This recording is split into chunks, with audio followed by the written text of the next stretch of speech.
All right, so this video, we are getting raw, we are getting real. I'm covering all the things I've been holding back on, and I'm speaking my teacher truth.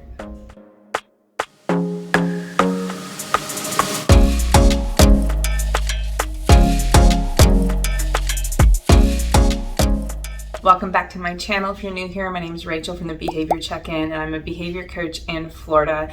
Today we are talking all about the things that I have steered away from, all the controversy, because I am teaching in the classroom. I make no money off of YouTube or any of my other socials. I do this purely to help you and to build a community.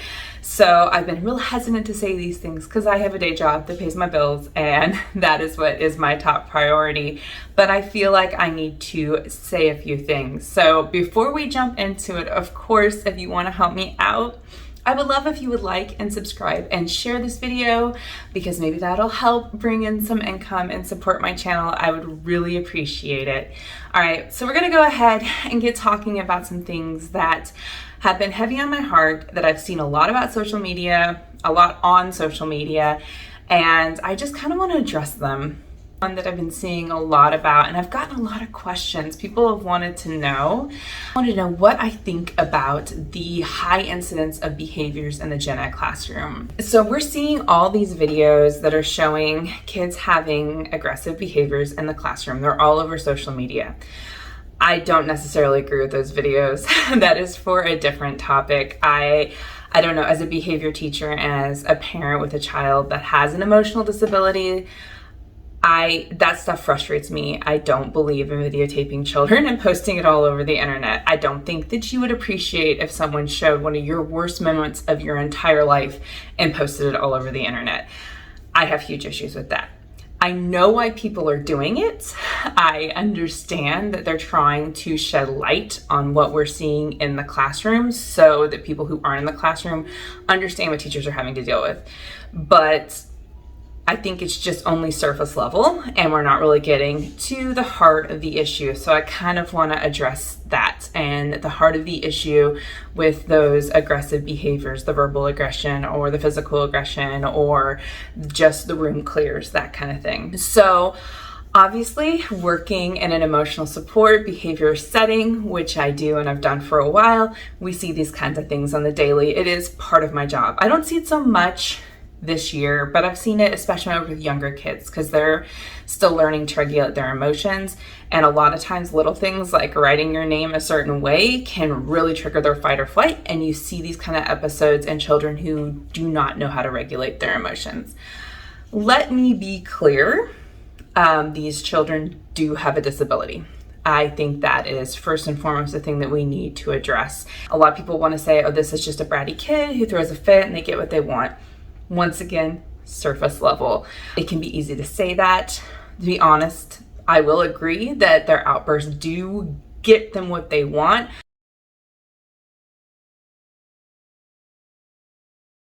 You're dealing with kids who maybe struggle with emotional regulation, kids who struggle with impulse control, kids who struggle with getting out of that fight or flight for whatever reason, be it biological, be it something in their home life, being that no one's taught them how to regulate their emotions. There could be a whole host of things, mental health issues, all of that. I can't really give a blanket statement, all of it. But the one thing we can agree on, teachers can't teach when this kind of stuff is going down. And that you hear a lot of people say, well, the school district doesn't want to get them out of my classroom. I have to keep dealing with it. They get really frustrated. Why does this student get all the rights and the other students in the room don't get all of the rights? I don't have a simple answer for that. I really don't. I will tell you my general observation is that there are places for these children to go to get the help that they need. Obviously, I work in one of them, but there is a lot of protocol that goes into place before they are moved or placed in those settings. And being placed in those settings is a team decision, so it's not something that the school can just force hands on parents necessarily. And it's not something that like a teacher can just be like, get out necessarily. There's a lot of things that have to be done. I'm not saying that that is right. I'm not saying that I agree with it. I'm just saying that is what it is. And it's hard because I don't think that anybody's learning, and I don't think the kid is having the best experience in those settings for whatever reason. Maybe it's overstimulating. Maybe they're not ready for the rigor that is in that classroom. Not everybody is. That's one thing. I think that's why we're seeing a lot of these increased behaviors, is because what was once kindergarten is now, everything's just moved up. So kindergarten's like the new first grade, and so on and so forth. And we're not necessarily following the developmental sequence that's best for these children. So we're seeing these children pretty delayed in those emotional skills for, due to their disability. And now they're being expected to do things that are taxing their executive functioning skills on even a higher level. And that's triggering their fight or flight. And we're seeing these explosive behaviors. I really love to read Dr. Ross Green. I feel like he's very insightful, and I really believe in his philosophy that kids do well if they can. Experience in working with children with emotional disabilities, they don't want to live in this place of constant fight or flight. They don't want to embarrass themselves. They are embarrassed when they do this. They don't like how they feel afterwards. There's a lot of remorse. And some people might argue it's manipulative. I don't think it's manipulative. I think they're embarrassed, but they lost control. You ever lost your ability to control yourself when you're like driving down the road and somebody cut you off and you flipped them the bird? Maybe your kids were in the backseat of the car, or you just... When you think about it, someone honked at you or they cut you off. Is it the end of the world? It's not. But in that moment, your fight or flight gets triggered. You get really angry. You lose control of your emotions. You make a rash, stupid decision. And that's essentially what our kids are doing too. I do believe these kids need a safe place to process their emotions, and they need the appropriate placement with the appropriate staff who's highly trained in this area. But that leads to the next problem. We have these places, but we have a hard time filling staff for them. If you think it's hard to fill a spot in a general education classroom, imagine trying to fill a spot in an emotional disability classroom where people know when they sign up that they're probably gonna get hit, kicked, yelled at, screamed at, things thrown, bit, spit on. It's all part of the game. They know this when they sign up for it. And the level of burnout that you experience, on top of it, you have all the paperwork that goes into it. There is a really big turnaround in these areas because sometimes people know what they're getting into and they just burn out because they're not doing the things that they need to do, or the system's expecting more on them, or they're getting a lot of kids in their classroom, or people don't know what they're signing up for because they haven't had the adequate training, because we're just hiring people to fill a spot, not necessarily hiring people that understand what they're doing. And this is a huge problem. So you're seeing a lot of these kids maybe stay in the general education classroom or least restrictive environments that aren't appropriate for them for longer periods of time because there just isn't space in these other programs. I always tell people that one child with these behavioral needs is like 3 kids. So they require a lot, and you need a lot of staff. And so you may sit there and say, oh, you only have 8 kids in your class. Well, think about that. That's 8 kids who need a lot of attention, who don't want to do their work, who need a lot of extra movement, who make a lot of noise. It multiplies. So you need to keep that in mind when you think about it and you're like, get them out of my class. Well, where are they gonna go? And you need to have the proper place for them so they can learn those skills. I think those children can be highly successful when they learn those skills. I've seen plenty of our students learn and grow in that environment that fits them best, and then be able to mainstream out into gen ed and be successful. But they have to have the right program, and we need to put the money towards those programs. We're sticking these children out in general education, and we're expecting a teacher who's not certified in this area with 30 kids in their class to be able to manage this and support the child in the way that they need, and this is not working. They have to go through all this red tape because honestly, we need to make sure that this kid really needs this program because we only have so many spots because we can't get people to work in these areas. So my solution to this problem, and I don't think anybody is going to argue with me on this one, but we need to pay teachers in specialty areas like this more. We need to pay teachers in all areas across the board substantially more than what they make. But we need to pay teachers in EBD units and especially assistants, because they are our saving grace and they work very hands-on with the students. They need to make more. There is no reason that an assistant should be making $14, $15 an hour.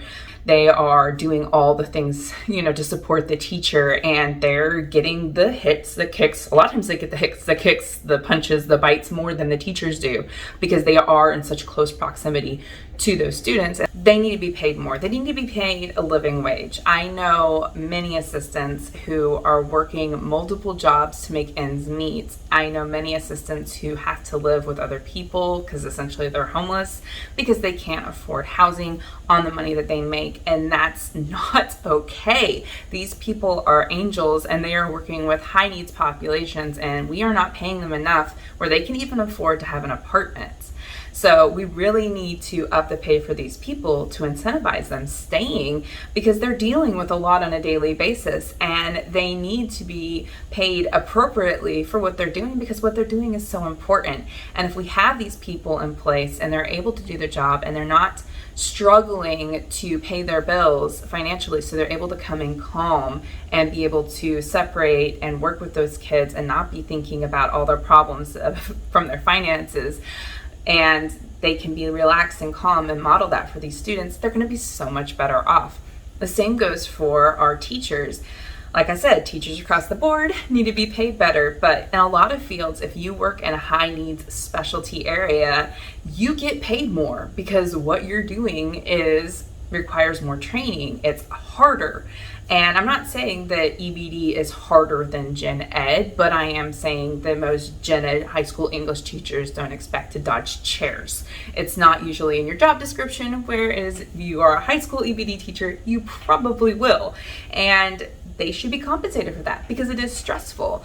And it's stressful to worry about your finances. Once again, when we come in and work with our students, we want to model the behavior we want to see. We want someone who comes in, they're calm, they're at peace, they're able to emotionally regulate, so they can model those skills for those students and teach them how to emotionally regulate. And it is hard to manage the stress of a very high stress job when you don't know how you're going to pay your mortgage, or you don't know how you're going to feed your kids, and you can't afford to go on any vacations because all your money goes to your basic needs and you can't even survive 2 weeks out of your pay. That's not okay.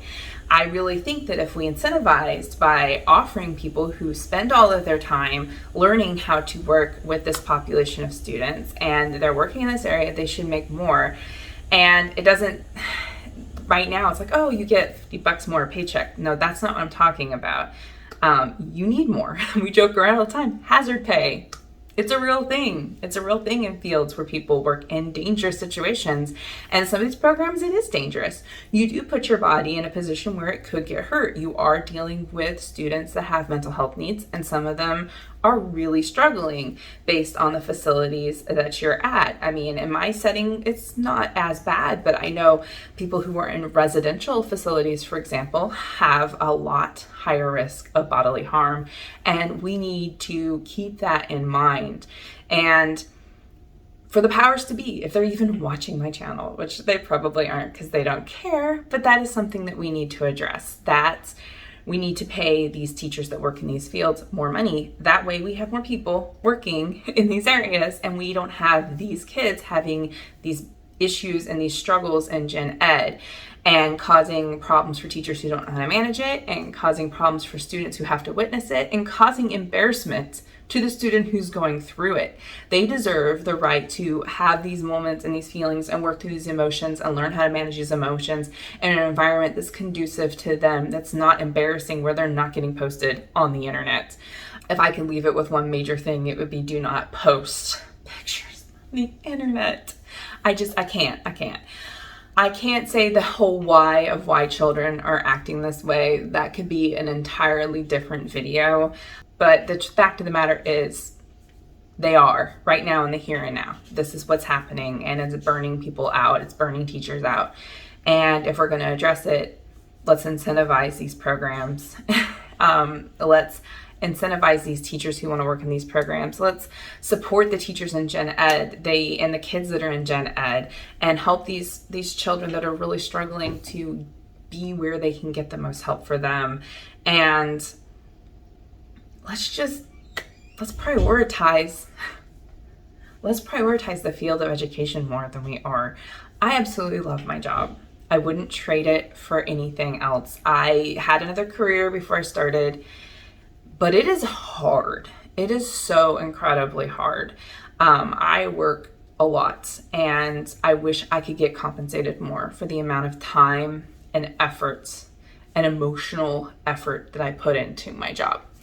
I honestly could do this forever, but when I contemplated, and I did contemplate leaving, one of the big reasons I wanted to leave is I just didn't feel like I could financially make it. And that's hard. You know, the only reason I am making it and I have the things that I have is I had the huge privilege of being married, and being married to someone who is employed, and the fact that I'm married to someone who's in the military, so we have good health benefits. If I wasn't married to him, I couldn't afford where I live. I couldn't afford any of the things that I have. And I know that there are a lot of single educators or dual educator families, and they are not making it. And that is why people are leaving. Like, you can't manage the stress of a high stress job and manage the stress of rising food costs, of rising gas costs, of rising housing costs, of rising everything costs. And your pay, they're like, oh, we'll throw you $1,000 a month, not I wish it was $1,000 a month raise. We'll throw you $1,000 a year raise. Well, after taxes, that does absolutely nothing.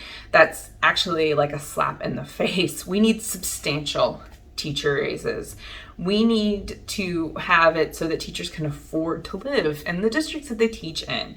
I just don't understand why you go to school for as long as you do, and in my case, rack up hundreds of thousands of dollars in student loan debt, because I got a master's degree because I wanted to work with a population of high needs. I wanted to help. I wanted to have the most knowledge that I could so I could help these students. And then I have a degree that's not a return on my investments in the financial sense. I have job satisfaction, as in I enjoy what I do with my students. I enjoy seeing the growth. I enjoy the hugs. I enjoy the fact that I can see those light bulb moments. But unfortunately, you can't take that to the bank. You can't cash it in. You can't tell your mortgage lender, well, here, I'm going to pay you. And I love my teacher notes. I mean, I love those moments, and that's what keeps me coming to work every day.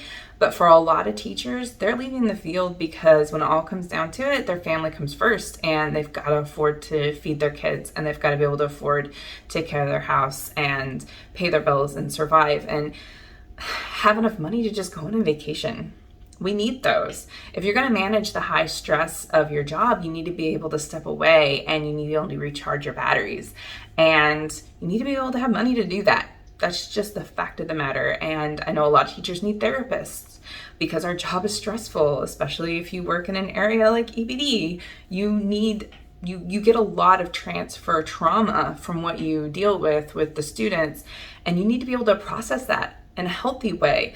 I see a lot of situations where I can't fix it and it frustrates me, and sometimes I bring that stress home on myself because I see a situation that I can't fix because it is out of my control. I could only do what I do at school, and it frustrates me because I just want to take them all in and do what I need to do, and that's not realistic. And who's to say if I brought them all home, it would change anything anyway? And you need to know how to process that stuff appropriately, because you can lose that job satisfaction if you feel like you aren't doing enough. And working through a lot of that stuff in therapy is helpful to realize that you can only control what you can control, and give the best that you can while you're there, and learn how to set those healthy boundaries. And teachers need that. If we're gonna save our education system, we gotta pony up. We gotta treat teachers better, because it is a trickle down effect. If you treat your teachers better, your students are gonna be happier, and you're gonna have more productive citizens. I hate seeing upset kids. I hate seeing my own kids get upset and burned out with testing, and burned out because their teachers are burned out. Like, we need to fix this as a whole.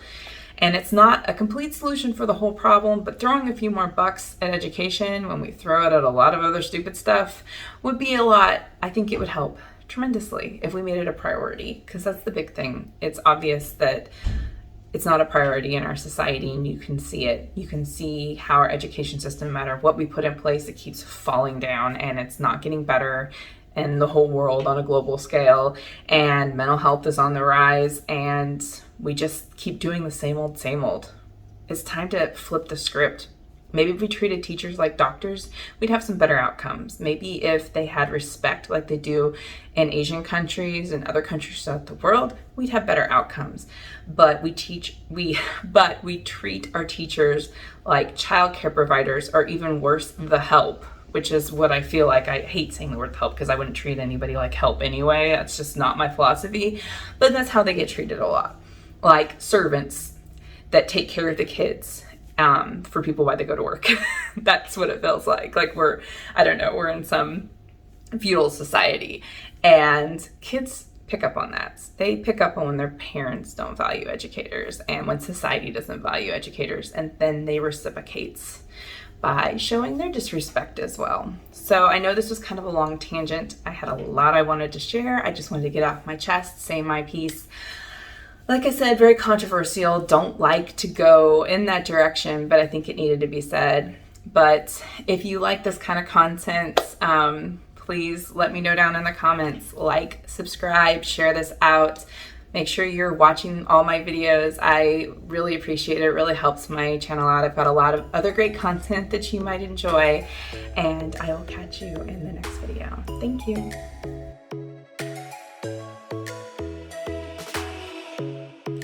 Strikes by my window, hits my chest right in the morning, like a warning.